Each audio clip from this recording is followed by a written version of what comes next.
Now, on Enough Said, with KFAN Radio's Dan Barrero. The biggest knee brace I've ever seen, and he's worn a lot of them. Titanium, though. He claims it's light as a feather. And Justin Guard. We've heard that from everybody. Every coach, they're Why stubborn. do they like that? Because coaches don't like change. They They get the Vikings file out from the last 10 said. years, and they say, Adrian Peterson, stop him. Enough Said.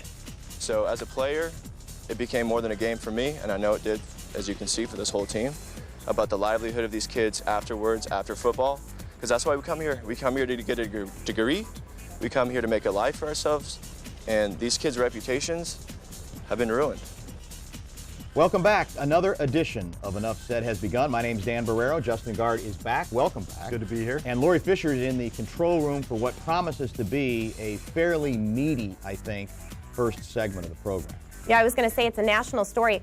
Gopher football players are threatening to boycott the Holiday Bowl game if their 10 fellow suspended teammates aren't allowed back on the team. This all stems from sexual assault allegations last fall that ended with no arrests and no charges. The university's Office of Equal Opportunity and Affirmative Action conducted its own investigation, suspending the players earlier this week indefinitely. Take a look at this tweet. Head coach Tracy Clay saying, "Have never been more proud of our kids. I respect their rights and support their effort to make a better world. The players are asking the Holiday Bowl to be patient with them." Dan, like I said, this is a national story. It's a national story, and I don't even know where to begin with this thing because There's a few layers. There's several tentacles to it, and let's try to keep score on it a little bit. You have an entire team that is threatening a boycott, in effect standing tall for at least some players who may have been involved in something that was investigated as a sexual assault. You have the university, on the other hand, that has made a bold declaration and ruling, it seems, without necessarily following due process. There's some significant issues there. You have a head coach who, after we've been told, made the decision, is actually, via that tweet you just saw from Lori, clearly siding with the players. We've said this before at this university. How could it get any worse athletically?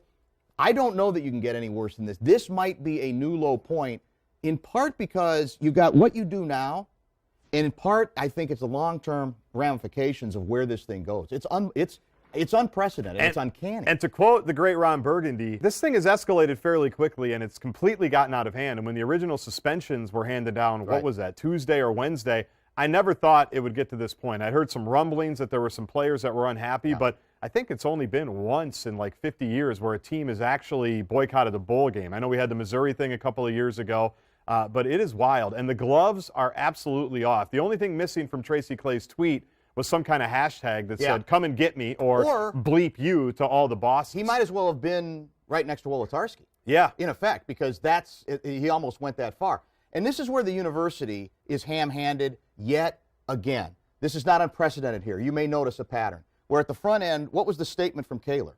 The statement was, again, the coach made this call in conjunction with Coyle. Right. And then we very quickly... Which I never bought, by the way. I didn't either, ever. But then you got to do some... There's either got to be better communicating that goes on or a better worded statement. Let's get to the latest statement.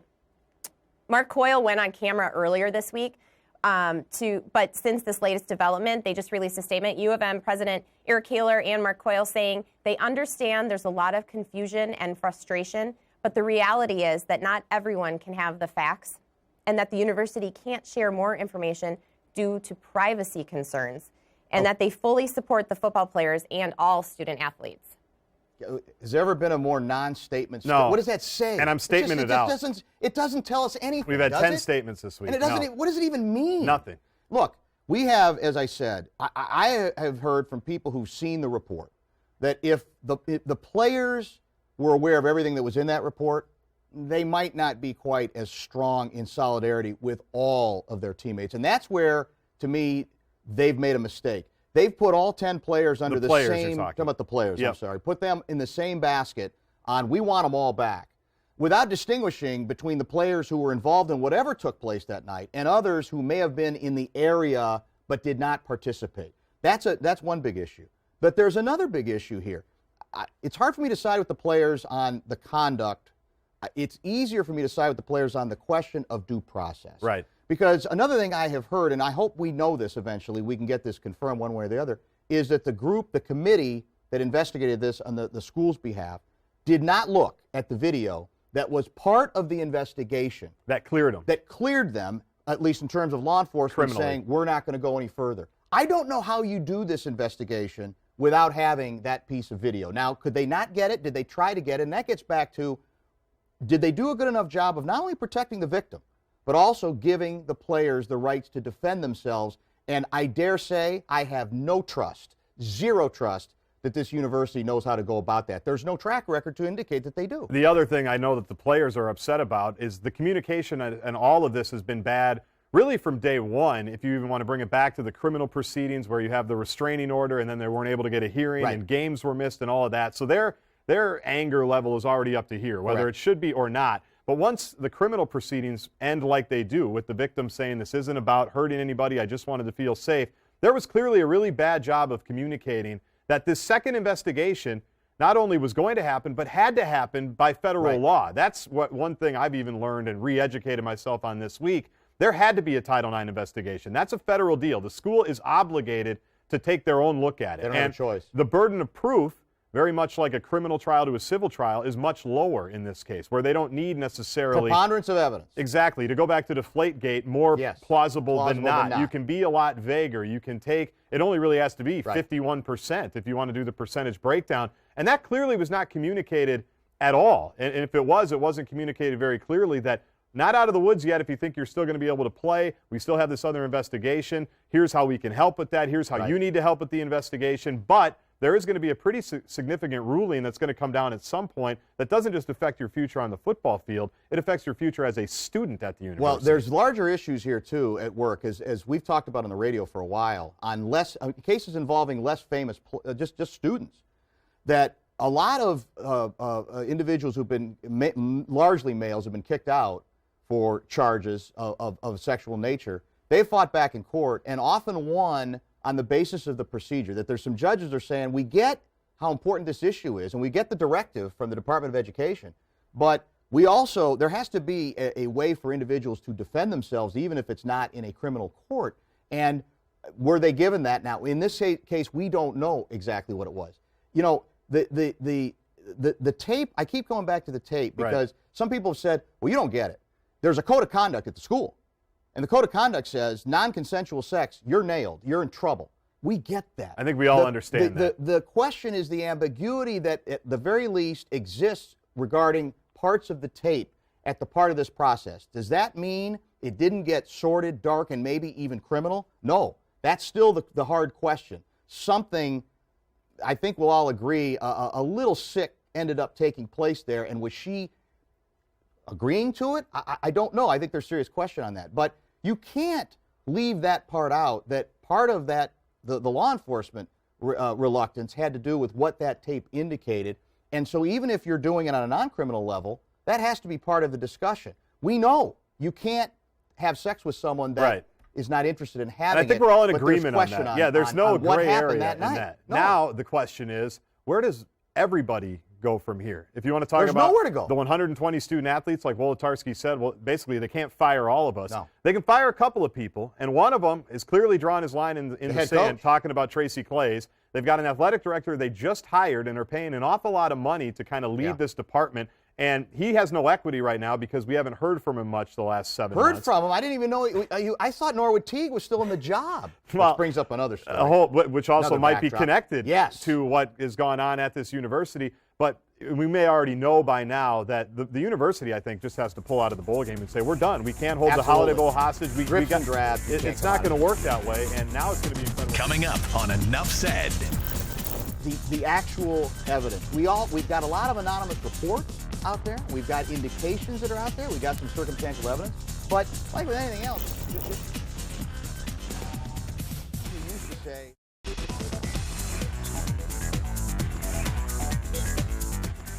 Welcome back to Enough Said. Vikings running back Adrian Peterson back at practice this week.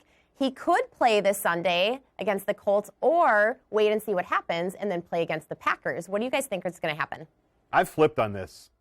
I think he needs to play this Sunday. If he's This Sunday? If he's healthy if he's ready to go, if that knee brace, that's the biggest knee brace I've ever seen, and he's worn a lot of them. Titanium, though. He claims it's light as a feather. Light as a feather. That's what he says. Well, could it inflict pain on the Indianapolis Colts defense? Will it help him pick up a blitz? That's No, that's the problem. I got that in early. I am a nice cheap shot. Yeah, You're 1 for 1 on the AP cheap shots. Yeah. Earlier this week, I agreed with you that said, you know what? Be safe. Yeah. He's been hurt. Right. Protect your investment. I wouldn't put him out there if they're not in the postseason ramifications, which they might be. A lot of things have to happen. They could be eliminated this week, especially if they gotta lose. win. Yeah. He needs to play. He's missed enough time the last couple of years, some of it within his control, some of it not in his control. Yeah. This might be the final couple of games he plays in purple. I've completely flipped. I do think he should play. Players are paid to play. He's making a lot of money. Is it a risk to put him out there, especially if there's nothing really at stake? Yes, but I think in this specific case, Adrian should be playing. Well, you might be shocked to find out I now disagree with myself in that. So you flipped. Well, I flipped because I want him. I still think it's more about the Green Bay game. I really do. I don't think they need him to beat the Colts, but probably not. I do buy the rust cliche. I like the idea of getting him out there for at least a few carries so that the first time he carries the ball and fumbles it, there's my second cheap shot, isn't against Green Bay. Right. So if he's ready, that's got to be a key part of it. Though. Yes, don't rush him. The doctors say don't rush it. I don't like I see some swelling here. Then you got to play it safe. But otherwise, I tend to agree. Get him out there. Maybe it even helps you win the ball game. But you get a sense of him getting into a rhythm a little bit, and so he's not playing in Green Bay cold where you realistically probably do need him to win the game. And it was week 2 where he was injured, right, against the Green Bay Packers. Right. He got no run in the preseason. Yeah. So I do think there is a significant – and we saw the offensive line was terrible and still is not very good. But you could tell there was a little bit of rust. And the big debate before he got hurt was, should Adrian play in the preseason to knock that rust off and get a few carries? So he did in the last couple of years. He has not, and he has started slow and then ramped up. So I would give him a shot if he's healthy. If he's not, you're right. All bets are off. We have to say, though, we have to, again, our expectations have to be realistic here. I don't think there's any guarantee he's going to rush for 162 yards. Probably not. But I've said, even as a guy who's kind of hammered Adrian, as I just indicated. Twice. Given the feeble nature of this offense, I'll take any potential help I can get. They need all the weapons they can get. And maybe he does break through for a couple of plays that make the difference as you have to finish off this season. And final point. Believe it or not, defensive coordinators still game plan for him. We've heard that from everybody. Every coach, they're stubborn. Why do they like that? Because coaches don't like change. They get the Vikings file out from the last 10 said. years, and they say, Adrian Peterson, stop him. That's true. Enough said. This is a sad one. Well-known sports reporter Craig Sager died of cancer on Thursday. The 65-year-old was given 3 to 6 months to live back in March. He was famous for his flashy suits. A lot of people upset by his death. Guys? It is. It's he made a decision early that he was going to be very public about his effort to fight back. And I think that added another layer to the story and made it more poignant for a lot of people, and why maybe even people who didn't have a great idea who he was got into the story. It is true, I think, we've learned over a period of time that when relatively famous people, these people have a platform, decide to take a public approach in their battle and to say, bring it on, I'm going to keep fighting this, for some people, it makes a difference. It does. It really, you could say it shouldn't. You say, well, what's the difference whether a famous person does that? But if they do it in the way he did, with a certain measure of grace that impressed everybody, I think it's powerful. And I think that's part of this story that spoke to people beyond the players who he was popular with, obviously, and even Popovich, who eventually he came to kind of they came to kind of a mutual respect. Something we've learned the last handful of days, and I guess this should have been obvious, he's been in the game forever, right? No pun intended. He's been in the sports broadcasting world forever, so he got to know people quite a bit. We really only saw him in what we're seeing right now, behind us in 30-second sound bites as he's talking to people in between quarters or talking to people post-game.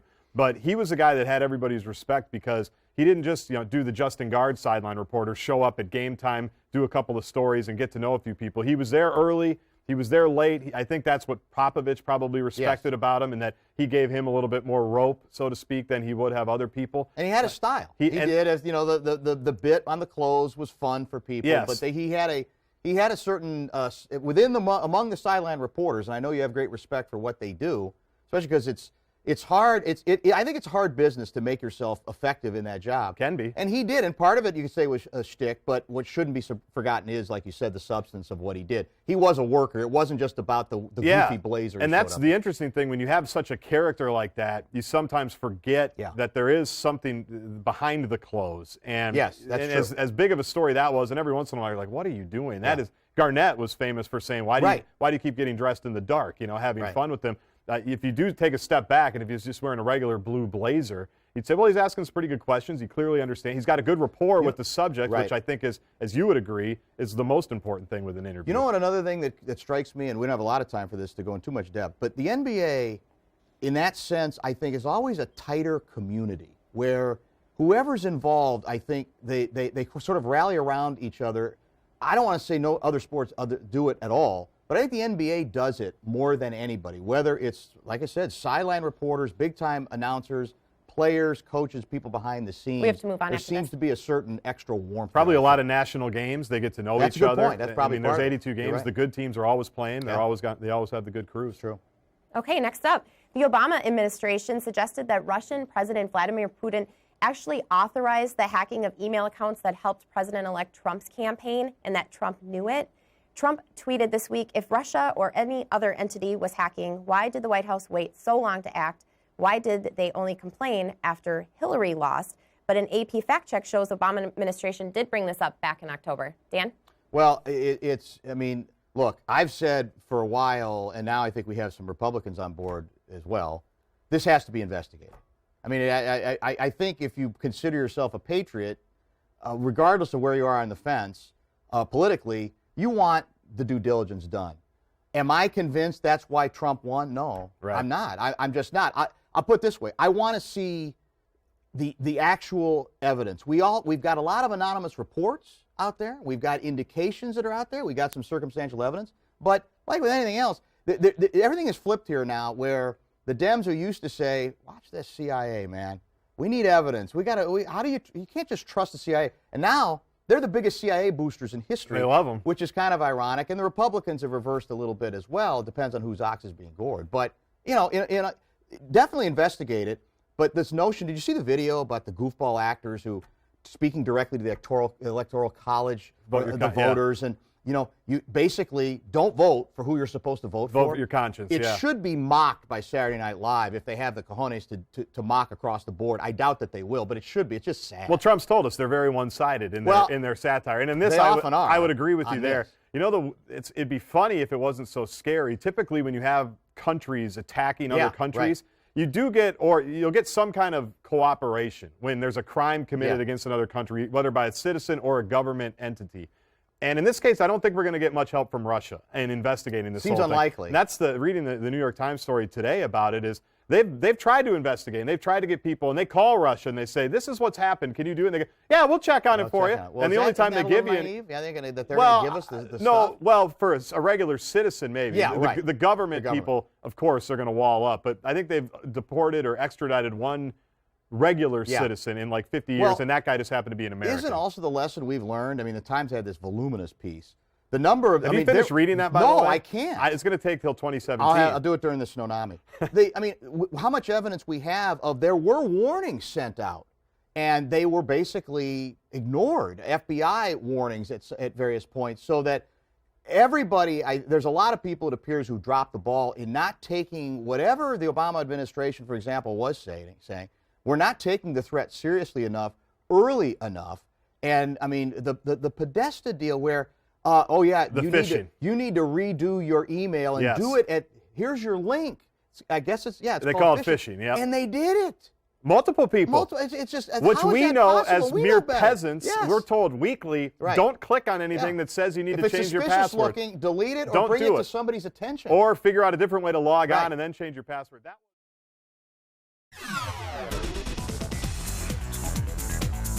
Time for the lightning round. Another death this week. Actor Alan Thicke died. He was 69 years old. He was ice skating with his teenage son in LA when he had a massive heart attack. This is really sad. I grew up watching Growing Pains. Dan? A lot of us did. See, I'm too old for Growing Pains. You could probably speak to it better than I. A young Leonardo DiCaprio got his big break there, and he had a nice statement about Alan Thicke saying, I was blessed to work with him. And I ran into Alan Thicke in Vegas. Did you really? Well, you run into everybody Yeah. in Vegas, and he had a great voice. First of all, just that great fatherly absolutely. voice. Very authoritative. But he did have that presence that we always Yeah. talk about. And Leo talked about that. He walked in, he was the coolest guy in the room. In Vegas, you don't notice anything. But you notice that Alan Thicke was and the running added around. angle here, huge hockey guy. Louis got to know him really well. Yeah, He used to play Lou in the Nanne. Hollywood Stars with him often. So, yeah, very sad story. Next up, the Vikings found out they're going to play the Cleveland Browns in London. They played the Steelers back in 2013. Would you go to the game, Dan? No, I wouldn't go to the game. I'm bored. Here's the thing. You're done with London. Well, first of all, you were done with the outdoor hockey games, and you liked it, though, last year. I did? You came around on that. You liked it. Yeah, maybe I did. Well, there've been so many of these. Put it this way, if your opponent's the Browns, can't we just put it as a W and not worry about making the trip? Going over there? Just not even. Nobody should go. We'll just do all the promotions for it, but then there won't actually be a game there. Does the and we'll Stadium just forfeit. Authority get sweet tickets over in London, or does that just I count don't here? think- That's Well, another if they segment. got a I'm market sorry, thing. I have this one down for Dan, too. The Timberwolves just seem to be a thorn on your side. Would you agree? Yeah, well, they've been a little bit. Hey, Even had a though nice they beat the victory Bulls. a this little week. bit ornery. They had a nice victory this week, did they not? Well, here's the thing. If Laurie's basically saying I need to apologize to Tibbs, I think been consistent in saying as bad as it's been, you got to play it out, right? I mean, you do have to let it continue to see where it can go. You're not going to fight. There are people who wanted Tibbs fired I know. already, which is It's a little think, dramatic. Excessive. So yeah, it's concerning. They got a good blueprint with that victory. The question is whether they sustain it, but they played a different way, and it indicates maybe they're starting to figure it out. They're Okay, only we have 2 playing minutes 40 left. minutes tonight, the starters. Google Good point. releases its top searches of 2016. Number 1, Powerball, followed by Prince and Pokemon Go, and the presidential election. Justin. All of those make sense. Those are pretty much Powerball's always big. What We're about always, fake news? We're always chasing the dream. How about the fake news Well, that Google just search? came up Oh. in the last couple of months. Oh, I mean, okay. Prince was earlier this year. Okay. Powerball's every Wednesday and Saturday, I Yeah. believe. Pokemon Go. I mean, we had people on the floor here that missed like a month worth of shows because Yeah. they were playing Pokemon Go. I wonder if that's fizzled out a little bit. It definitely did, but not early in the year. A Minnesota couple remade the holiday song 1944 song Baby It's Cold Outside to make it PC. I know you guys have a lot to say about this. We don't have much time, but a lot of backlash on social media. Dan. And on Bumper to Bumper with Dan Barrero, there you a go. big fan of this song. It's stupid. I'm actually I'm more bugged by this than I should. Yes. Leave the song. Don't Per pretend usual. that you can project your meaning into a song that was written 65, 70 years ago.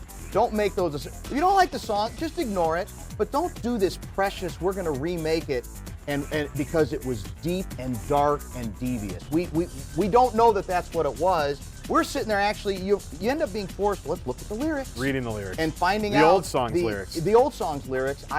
You could take the make me smoking throw part up. out of it because you shouldn't smoke.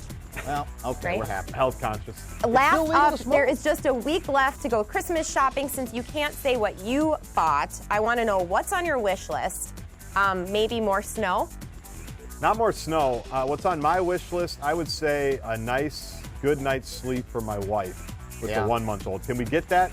You know, we had the Santa picture. We probably should have showed it. We had the obligatory Right. child meltdown with Santa picture. The other kid was sleeping, which is the only time he slept since he's been on this earth, was with Santa. That's all I'm looking for this holiday season. I can't top that. I'll say sleep for either one of us because we've got the 8-week-old pooch Puppy, yeah. keeping us up all night. And it's not that different than having a kid, It's not. right? You want warmer weather so that it goes outside on its own. Let's at this just say point. getting the dog to want to be outside.